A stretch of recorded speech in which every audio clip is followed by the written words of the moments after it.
Hawaii has a very unique place in the world right now. We have the opportunity to be the leaders in sustainability. And when I say we have the opportunity to be the leaders, we have the responsibility to take our natural resources to the highest level we possibly can and to be able to create the kind of community that we really need to and that the world can look up for. We have all of the natural resources within our state to be able to produce all of the energy that we need within our state. We have the capability, we just have to have the political will and the drive to get to that position. You know, when you look at the counties, the goal was set for, I think, 2030 to be at 30%. I think almost all of us are at 30% already. We're going toward alternative energies in a big way. The obstacles are self-made. We can get past them, and we need to get past them. Senator Kalani English over here, we were on the county council together almost 20 years ago. And many of the goals that are being prescribed today are goals that we set way back when, and we started working on them. To that matter, we started putting money toward alien species and making sure that we can eradicate alien species and we can control some of those issues. This is not state funding, this is county funding. We're able to take a lot of the natural resources that we had, and we're able to start looking at what is it that we really need to be able to protect. Our watershed is paramount. Our oceans, our beaches, we did sustainability studies, carrying capacity studies, to make sure we didn't over-inundate our beaches. We started doing testing, make sure that we knew what was going into the ocean. You have to have baseline studies to be able to understand what it is that we need to be able to work from, whether it's succeeding or not, and set targets as to where we want to go. Once we clearly established where we were coming from, we could then move forward and start putting together all of the different programs, literally hundreds of organizations that are working toward to try and cleaning up our oceans, looking at our streams. We need to be able to work together to be able to produce food. We have the capability, we have the land, we have the ability. We just have to get away from the politics, and we have to get away from trying to overbuild in everything that we have to make sure that we're protecting our food sources as well. And we have to be able to put land aside so that we can do that and create the rules and regulations that allow us to do that. We have to stop bickering within ourselves as a community and find ways for all farmers to be able to work together using different types of farming techniques, because it takes many different types of techniques to be able to put the whole package together so that it's sustainable and it's workable. But we shouldn't wait for the rest of the world to price us out of our own homes when we can find the solutions and we can do it as quickly as possible. But we have to get out of our own way. We have to change some of the policies that we're currently using so that the rules don't force us to take decades to do what we can do in 1 decade. Right now, we're fighting a real big battle in trying to be able to convert to alternative energies with the electric companies, HECO, MECO, and all the other islands. But everyone knows that the goal needs to be self-sustained, locally produced energy, and it's all doable. We don't want to be spending money outside of the state when we can produce that energy here. When we start talking about us ourselves as individuals, we also need to start looking at building a healthier community, and we need to get those programs going. And I'm proud to say that Pacific Business News had selected Maui County as the healthiest employee for the last 2 years. American Heart Association, gave us the gold achievement for the last 2 years. We're working in that direction, but we need to do a lot more.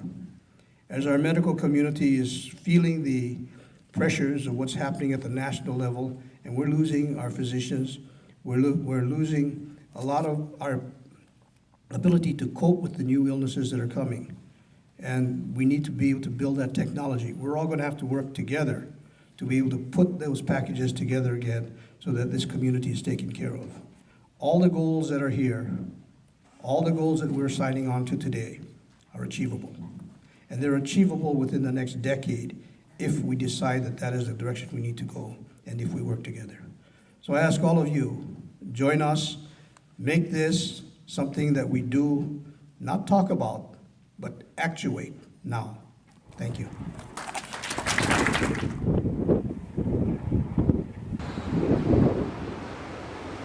Our entire goal as a community is to be able to have a higher quality of life for everyone within the community, that we can possibly get to a higher quality of life. And if we don't have a healthy community, we don't create a higher quality of life, what good is government? I mean, really, what is the purpose of any of us as individuals other than to try and make sure that we live at the highest level that we can, our children live at a higher level than we do, and our great-grandchildren, that we provide a community for them that they can be proud of. In trying to be able to develop healthier alternatives, we're preparing the way to be able to create a better quality of life for our community. And for us to sign on to this initiative fits right in line with what we're currently doing. They're all important.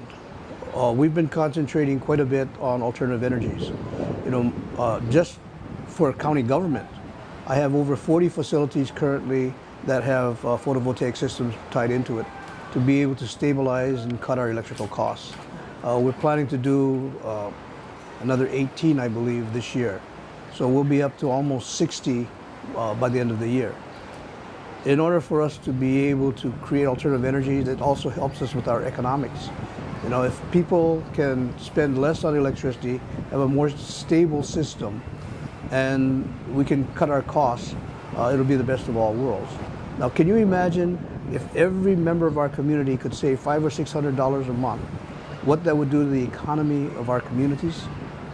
The ability to then pay for school, the ability to then pay for clothing and the basic necessities that each family wants, or perhaps not have a second job.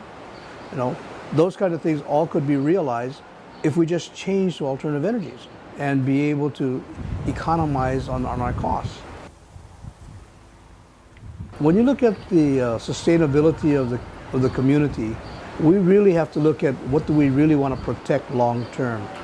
We have many invasive species, so Maui County actually has a fund that helps pay for a lot of the invasive species protection. We're trying really hard to make sure that things like Myconia are mitigated. Our coqui frog, we've all but eliminated coqui frog. The fire ant, we put a great effort. And we're able to react much faster than the state can react on a lot of these because the fund is already established. We've been working really hard in a lot of areas to make sure that we're preserving properties as well. So this year we purchased 186 acres in Olowalu, Lanipoku, that area. So that coastline will never be developed. In central Maui, we picked up 206 acres to develop a park system, another 100 acres to be able to develop into base yards. That will never be developed. We also have in another I think it's 68 acres in Wailuku, Pakakalo area that we're putting into preserve. That will never be developed. In Hana, we created an area that we purchased that's not going to be developed. So we have to be able to purchase these properties, put them on the side to make sure that they're protected. And if we continue to do this, we keep planning to do this, we'll be able to protect the community long term. Currently, we're working on the possibility of taking over 1,000 acres of the watershed area in West Maui. If that works out, because it's still in process, if that works out, we'll be able to protect that watershed in perpetuity as well. And I'd like to do the same for all the watershed areas that we have and the water resources that we have. If we can protect those water resources in the watershed areas, there's a constant, shall we say, there's a constant call for adding additional revenue to be able to take care of these things from the state. They're always shorthanded, they always don't have the financial resources, and we always run into trouble because they can't take a project and run with it. From the county level, if we don't help out and we don't step in, we know we're going to have to deal with the problem long term, which is why we're trying to address a lot of these concerns. But it's very important when we look at the long term benefits to the community that we address these problems now, because if we don't, the problems will only escalate into bigger and bigger problems. We just cannot keep operating in a way that's inconsistent with logic. We have to start really thinking these things through. Sustainability to me is creating the highest quality of life, utilizing the resources that you have available, and being able to repeat that for generations. If we're able to provide water for our community and be sustainable, we have to be able to make sure that supply is going to be available 20 generations from now, or longer even. We have to be able to find a system that will work. If we're going to say we want to preserve agriculture, we're going to have to be able to find ways to be able to say, let's protect the agricultural industry. This is real world. This is how we're going to do it. We're either going to do agriculture here or we're not. We cannot do halfway measures that compromise the capability of doing long-term production. You know, in many of our land use decisions over the last few decades, we've tried to compromise so that we can do some agriculture, some development in the same place. And then we find that the development overtakes the agriculture and farmers can't farm. You have competition for the water resources, you have competition over noise, you have competition over animals being there. It eliminates the ability to have long-term production. And sustainability means long-term production, where I'm concerned. And you've got to be able to do it generation after generation. So we're going to have to change a lot of the policies. And a lot of these are state laws that have to be changed. The way that we regulate the water, for instance, the State Water Commission does it, but they're understaffed, they're underfunded, they're overexcused. So every issue that they try and make a decision on takes decades for them to conclude. When we're looking at the Department of Agriculture and we're trying to stop alien species, they're understaffed, they don't have enough money, they can't develop the programs, they can't do the inspections, and the excuse comes out over and over again, which means the programs aren't working. We have to be realistic and we have to put together the programs so that they can be at the proper level of funding, they can have the proper manpower to be able to enforce what is there. DLNR would be another one. You know, we're trying to protect our environment against erosion problems, but we have so many different challenges and they are so short of manpower that even if they were to assign their agents to do this, all of their agents would have to be on one project for them to be anywhere near effective, but they can't because they have dozens of projects to work on. And they're the ones that are enforcing the laws, the rules that are being created. So we have to get our legislators to be realistic in what we're going to be doing. If we're going to create laws, they have to be to create the capability to enforce those laws. If they're not going to be able to do that, then they shouldn't be creating those laws to begin with. They should defer to the counties and let the counties do the laws, because we can enforce and we can work on it. And we're the ones on the front line. We're the ones that have to deal with the real problems. So we'll be able to find the solutions in a real world way to be able to sustain what we need to be able to keep. I've been doing a lot of traveling these last few years. We went to China, and when you hear of in Beijing, they're wearing respirators. And where Shanghai 2 years ago was clean, and now they're wearing respirators. Just every day the smog is so heavy that they cannot breathe without the respirators. We just went to Korea, and the smog from China is moving its way down to Korea, so that the Koreans are now feeling the effect of the overuse of carbon products in China.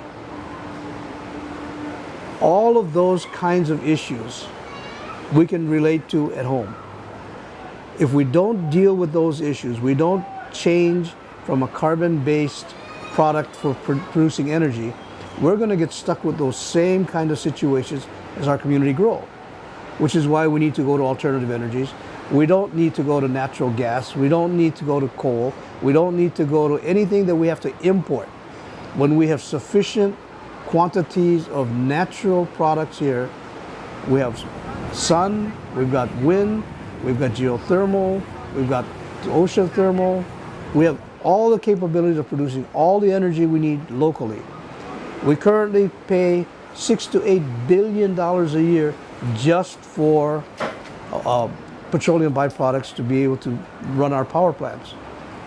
That's $6 to $8 billion that could translate it into the local economy because we do a local energy production. We import $6 to $8 billion worth of food products, roughly 80% of all the food products that we have. We have the capability of providing all the vegetables and all the fruits that we need so we can sustain our own communities. But we're going to have to stop fighting each other and stop fighting different ways of agriculture, stop fighting between agriculture and development, and get serious about what we want to do. You know, 2/3 of the island of Molokai could be used for agriculture. Over half of Maui's available space can be used for agriculture. The Big Island has enough space to be able to sustain agriculture. We'll have all the potential, but we don't use that potential because we put too many roadblocks in the way. When we start looking at agriculture, we cannot be playing with it. You've got to let the professionals, people who know what they're doing in agriculture, do their work. There's no reason why, with the size of the properties we have, we cannot get the proper equipment, we cannot get the proper personnel to be able to produce almost everything that we need.